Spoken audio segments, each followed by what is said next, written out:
Bulletin का बाकायदा आगाज करेंगे। आपको बताएंगे इक्तिसादी राब्ता कमेटी ने यूटिलिटी स्टोर्स पर 3 बुनियादी अशिया महंगी करने की मंजूरी दे दी। चीनी की फी किलो कीमत में 17 रुपए का इजाफा कर दिया। 20 किलो आटे का थैला मजीद 150 रुपए महंगा कर दिया गया। फी किलो घी की कीमत में हुकूमत ने 90 रुपए का इजाफा कर दिया। आपको बताएं कि इक्तिसादी राब्ता कमेटी ने यूटिलिटी स्टोर्स पर 3 बुनियादी अशिया महंगी करने की मंजूरी दे दी है। चीनी की फी किलो कीमत में 17 रुपए का इजाफा कर दिया। 20 किलो आटे का थैला 150 रुपए महंगा कर दिया। फी किलो घी की कीमत में हुकूमत ने 90 रुपए का इजाफा कर दिया है। आपको बता रहे हैं इस हवाले से इक्तिसादी राब्ता कमेटी ने यूटिलिटी स्टोर्स पर 3 बुनियादी अशिया महंगी करने की मंजूरी दे दी। इसी पर बात करेंगे वकास अजीम से। वकास, बताइएगा, 3 बुनियादी अशिया महंगी कर दी हैं, आटा, चीनी और घी, क्या कहेंगे इस पर?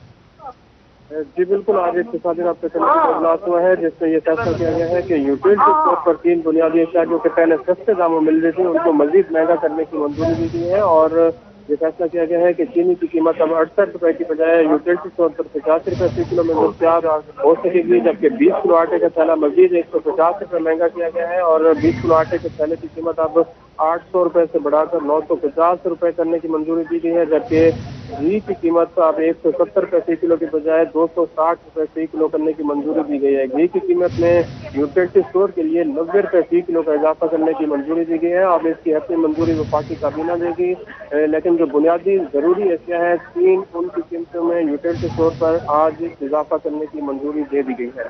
जी बहुत शुक्रिया तफसीलात से आगाह करने के लिए। आपको बताएं कि इक्तिसादी राब्ता कमेटी ने यूटिलिटी स्टोर्स पर 3 बुनियादी अशिया महंगी करने की मंजूरी दे दी है। चीनी की फी किलो कीमत में 17 रुपए का इजाफा कर दिया है। 20 किलो आटे का थैला मजीद 150 रुपए महंगा कर दिया है।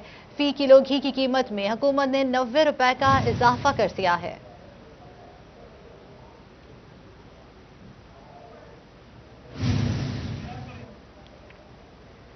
आपको इस हवाले से बताते चलें कि इक्तिसादी राब्ता कमेटी ने यूटिलिटी स्टोर्स पर 3 बुनियादी अशिया महंगी करने की मंजूरी दे दी।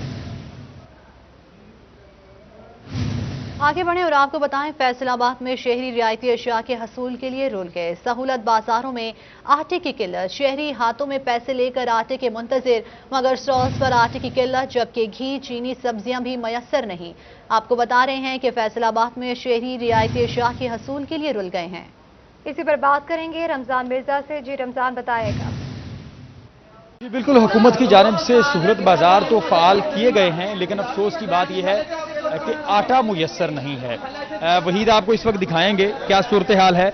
ये लोग हैं आटा लेने वाले और यहाँ पर आटे के सिर्फ 4 बैग बाकी रह गए हैं, जबकि जो लेने वाले हैं उनकी तादाद आप देख सकते हैं, और जिस वजह से शहरियों को सब्सिडाइज आटा लेने में मुश्किलात का सामना करना पड़ रहा है।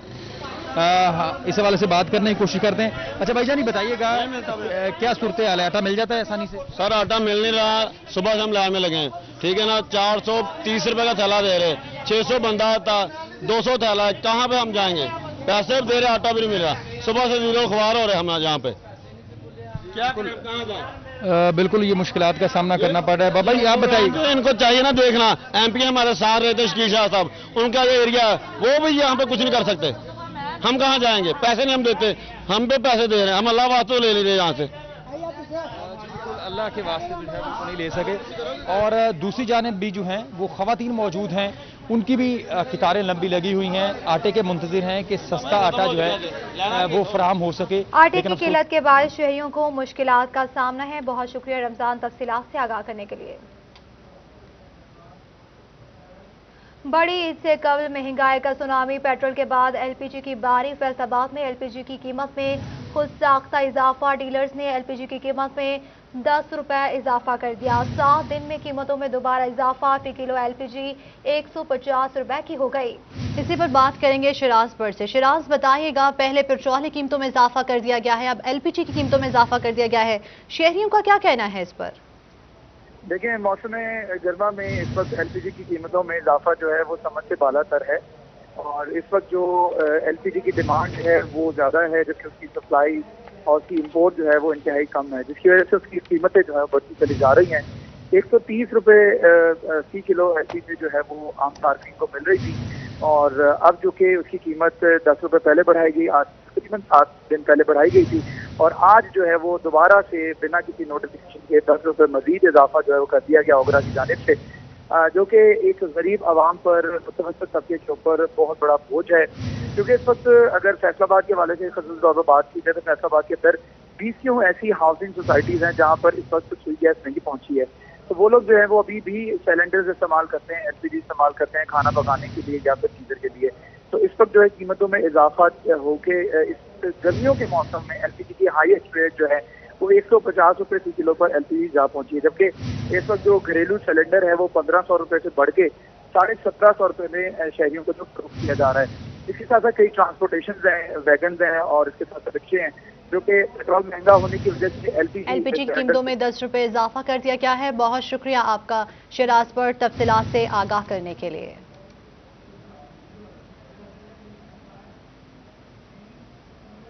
सरकारी अस्पतालों में होने वाली अमवात का डिजिटल डेथ सर्टिफिकेट जारी किया जाए। महकमा प्राइमरी एंड सेकेंडरी हेल्थ ने फैसलाबाद के अस्पतालों को हिदायत जारी कर दी। ड्यूटी डॉक्टर को सर्टिफिकेट में मौत से मुतल्लिक तमाम मालूमात लिखने की हिदायत की गई है। आपको बताएं कि सरकारी अस्पतालों में होने वाली अमवात का डिजिटल डेथ सर्टिफिकेट जारी किया जाए। महकमा प्राइमरी एंड सेकेंडरी हेल्थ ने फैसलाबाद के अस्पतालों को हिदायत जारी कर दी हैं। इसी पर बात करेंगे अज़ादार हुसैन से, जी बताएगा। जी बिल्कुल, महकमा प्राइमरी एंड सेकेंडरी हेल्थ की जानिब से पंजाब भर के मेडिकल सुपरिटेंडेंट्स को मरासला जारी किया गया है। तहसील हेडक्वार्टर अस्पताल और डिस्ट्रिक्ट हेडक्वार्टर अस्पताल शामिल हैं, जिसमें कहा गया है कि डिजिटल डेथ ऑफ कॉज जो है वो सर्टिफिकेट जारी किया जाएगा। और ऐसे में जो मरीज़ सरकारी अस्पतालों में पहुंचते हैं और उनकी मौत वाक़ हो जाती है, तो ऐसे में डॉक्टरों की जानिब से जो डेथ सर्टिफिकेट दिया जा रहा था, तो उसके ऊपर पूरी तफसील जो थी वो मौत के हवाले से नहीं लिखी जाती थी। मगर अब डॉक्टरों को हदायत की गई है कि तमाम डॉक्टर्स जो भी डिजिटल डेथ सर्टिफिकेट जारी करेंगे तो उसके ऊपर वजह मौत मुकम्मल तफसील से लिखेंगे कि इसकी अगर मौत वाक़या हुई है तो इसकी वजह। बहुत शुक्रिया अज़ादार हुसैन तफसीलात से आगाह करने के लिए। खबर शामिल करें और आपको बताएं, झंग में जगह जगह गैर कानूनी सेल पॉइंट्स लग गए। गैर कानूनी सेल पॉइंट्स पर मवेशियों की खरीदो फरोख्त जारी है। इंतजामिया व्यापारी को मंजिल तक ले जाने में कामयाब न हो सके। इसी पर बात करेंगे मुबशिर हसन नकवी से। जी मुबशिर, बताएगा इंतजामिया ने इस हवाले से मजीद क्या इकदाम किए हैं?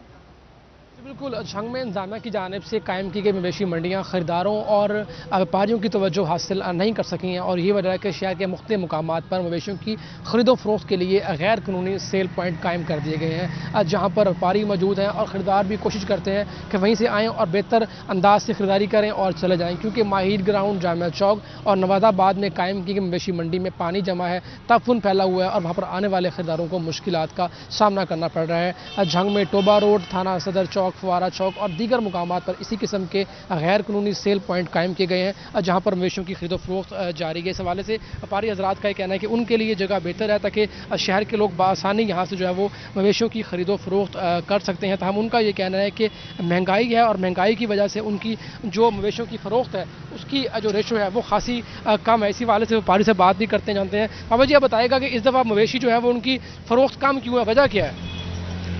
कमी से तरह पैसा है नहीं बंदे को, ज़्यादा पैसा होवे तो कोई कारोबार कर ले, ज़्यादा पैसा भी नहीं।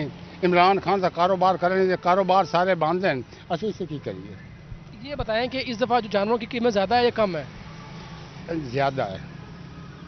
ये छतरा ना असं 40-42 हज़ार का बेच रहे हैं। अच्छा, बिल्कुल, व्यापारी हजरात का भी ये कहना है कि इस दफ़ा जो मवेशी की कीमत है उसमें खासी तेज़ी जो है वो देखने में आ रही है, क्योंकि व्यापारियों का कहना है कि पूरा साल भर ये मेहनत करते हैं, उन पर खर्चा करते हैं और उसके बाद ये मवेशी जो है वो फरोख्त के काबिल होता है। तमाम उनका ये कहना है कि ये जो महंगाई की वजह से मवेशियों की फरोख्त कम है। बहुत शुक्रिया मुबशिर तफसीलात से आगाह करने के लिए। कैदियों मुलाकातियों के लिए अच्छी खबर, ईद से पहले 2 रोज़ आम मुलाकात की इजाज़त होगी। ईद के दिनों में सिर्फ खाने देने की इजाज़त होगी। IG जेल की मुलाकात और खुसूसी खाना फराहम करने की हिदायत करती। मज़ीद जानते हैं नुमाइंदा फरजाना सिद्दीक से। जी फरजाना, इस मुतल्लिक आगाह कीजिएगा। जी बिल्कुल, ईद उल अज़हा के करीब आते ही IG jail Punjab Mirza Shah Salim bag की जानिब से पंजाब भर की जेलों को सिक्योरिटी प्लान जारी कर दिया गया है, जिसमें बाकायदा तौर पर यह लिखा गया है कि ईद के दिनों में खासतौर पर जेल अफसरान और दीगर स्टाफ वो छुट्टियां नहीं कर सकेगा, और जब ईद की छुट्टियां होंगी तो उन दिनों में एक डिप्टी सुप्रीडेंट और 2 असिस्टेंट सुप्रीडेंट्स ड्यूटीज़ पर लाजमी मौजूद होंगे, जो जेलों में मौजूद तमाम तर कैदियों को मॉनिटर करेंगे, उनके मसले मसाइल, उनको परेशानी और उनकी मुश्किलात देखेंगे। यही नहीं बल्कि साथ मजीद ये भी कहा गया है कि तमाम जेलों के सुपरिटेंडेंट्स रोजाना 2 घंटे वेटिंग शेड में बैठकर कैदियों को मिलने वाले जितने भी लवाहिकीन आएंगे उनसे मुलाकात करेंगे, उनकी परेशानियां सुनेंगे, उनको तमाम तर जितनी भी उनकी मुश्किलात हैं वो दूर करने की कोशिश करेंगे। मजीद ये भी कहा गया है कि ईद के दिनों में जो कैदियों के लवाहिकीन हैं वो अपने प्यारों को खाने पीने की अशिया जो पकवान हैं वो भेज सकेंगे, लेकिन डिस्पोजेबल बर्तनों में भेजेंगे, और डिप्टी सुपरिटेंडेंट तमाम तर जो इंतजामात हैं इनको सुपरवाइजर करेगा, इनकी निगरानी करेगा, और मुकम्मल तौर पर अपनी निगरानी में ही खाने पीने की उन अशिया को जेल के अंदर भेजा जाएगा। IG jail Punjab Mirza Shah Salim bag की जानिब से पंजाब भर की जेलों के सुपरिटेंडेंट्स को इन हदायत। ठीक है, बहुत शुक्रिया तफसीलात से आगाह करने के लिए। आपको बताएं कि फैसलाबाद के देहातों में वैक्सीनेशन का अमल शुरू कर दिया गया। वहीला काला और वहीला खुर्द, ग्रोसर समेत दीगर देहातों में वैक्सीनेशन होगी। असिस्टेंट कमिश्नर सदर उमर मकबूल ने कोरोना कैंप का दौरा किया और इंतजामात का जायजा लिया। आपको बताएं कि फैसलाबाद के देहातों में वैक्सीनेशन का अमल शुरू। वहीला कला और वहीला खुर्द, ग्रोसर समेत दीगर देहातों में वैक्सीनेशन होगी। असिस्टेंट कमिश्नर सदर उमर मकबूल ने दौरा कोरोना कैंप का दौरा किया और इंतजामात का जायजा लिया। इसी पर बात करेंगे इमरान असलम से। इमरान, बताएगा असिस्टेंट कमिश्नर के दौरे के हवाले से। जी बिल्कुल, कोरोना वायरस से निपटने के लिए और शहरियों को कोरोना वबा से बचाने के लिए वैक्सीनेशन का आगाज कर दिया गया है। पहले मरहले में तो फैसलाबाद के दीगर शहरों इलाकों में वैक्सीनेशन की जा रही थी, अब ये मरहला देहातों में शुरू हो चुका है। अब ये फैसलाबाद के कस्बा बिस्फोर के नवाई मुहक्का गाँव में ये वैक्सीनेशन का आगाज कर दिया गया है, जिसमें चक नंबर 299 गुरसार, वहीला कल्ला, वहीला खुर्द, बागवाल, उदवाल और दीगर जो मुहक्का गाँव उसमें वैक्सीनेशन। बहुत शुक्रिया तफसीलात से आगाह करने के लिए।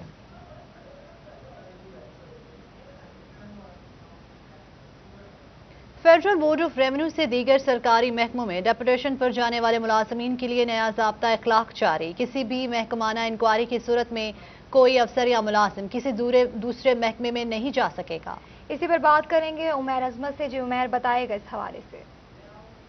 फेडरल बोर्ड ऑफ रेवेन्यू की जानिब से डेपुटेशन पर दूसरे सरकारी महकमों में जाने वाले अफसरान और मुलाजमीन के लिए नया ज़ाब्ता इखलाक जारी किया गया है, और इस हवाले से हिदायत जारी की गई हैं कि अगर किसी भी मुलाजम या अफसर की कोई महकमाना इंक्वायरी चल रही हुई तो वो किसी दूसरे महकमे में डेपुटेशन पर जाने का अहल नहीं होगा। उसे पहले क्लियरेंस NOC लेना होगा FBR से, और उसके बाद ही किसी भी अफसर या मुलाजिम को किसी दूसरे महकमे में जाने की इजाज़त होगी। इसी तरह इस हवाले से ये भी हिदायत जारी की गई हैं कि बहुत सारे केसेस में मुलाजमीन की जानिब से आखिरी तारीख या डेडलाइन गुजरने के बाद ट्रांसफ़र के लिए दूसरे महकमों में ट्रांसफ़र के लिए दरख्वास्तें दी जाती हैं, तो इस तरह की जितनी भी दरख्वास्तें हैं वो तस्लीम नहीं की जाएंगी और उन पर किसी किस्म का अमल दरामद नहीं किया जाएगा।